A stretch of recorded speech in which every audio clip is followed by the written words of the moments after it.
The director of the film, he started out in documentaries, including the Oscar-winning Man on Wire.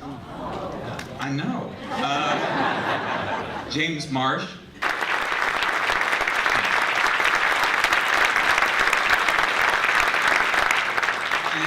And in the role of Jane, last year she was in The Invisible Woman, the Ralph Fiennes movie. She's a wonderful actress and a really good person. Felicity Jones.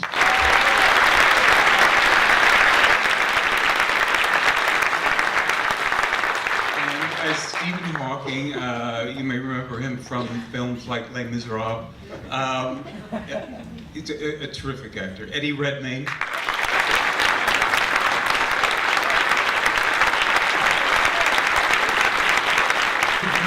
You had actually met with Jane Hawking, yeah? Yes, hello everyone. It was actually quite late on that both Eddie and I went to meet Stephen and Jane. It was quite late on in our preparation process. We had many months, thanks to James, to really understand who these people were, and we're watching archive about them and reading up about them as much as possible. And so it's quite daunting when we went to actually meet them, because you've done all this research and you just hope that you've been, working in the right direction.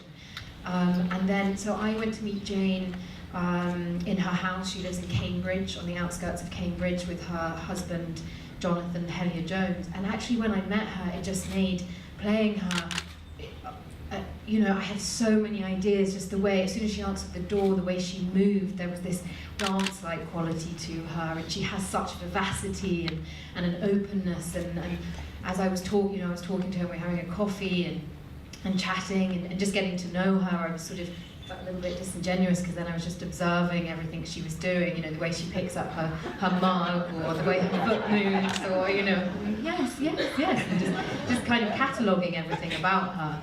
And it's that thing of it's a meeting, and you don't want an impersonation, but you want to inhabit that person's essence. And I think you worked with people, I keep wanting to call it ALS, but it's not called ALS in Britain.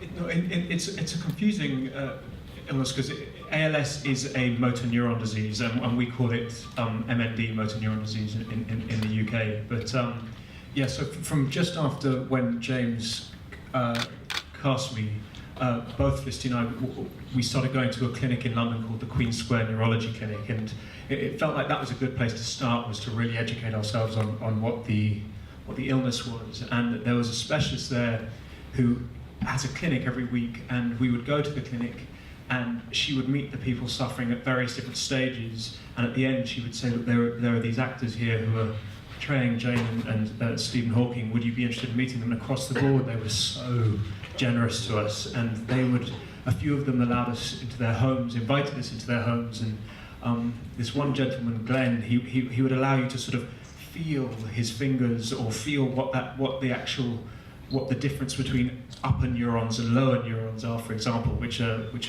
sort of the complexity of the illness, and that generosity of spirit, but also not just the physical ramifications, but their sort of humour. There was one guy I met who, the day that I met him, he had just the night before almost choked to death, and it had been really severe.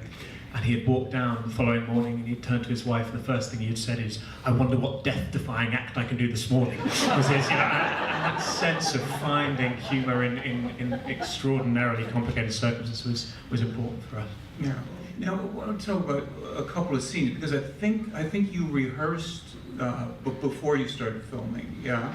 We did. A couple of weeks, not my normal way of doing things, but in this case we felt we needed to understand a lot about what Eddie was going to do and Felicity was going to do with him to interact. It's a kind of dance they do throughout the story.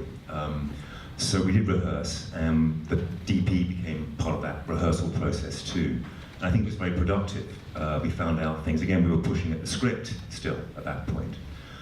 So the rehearsals allowed us to, to develop the script a bit more, understand the physicality, and understand how to film that, to shoot it in a particular way that was part of, obviously, the film.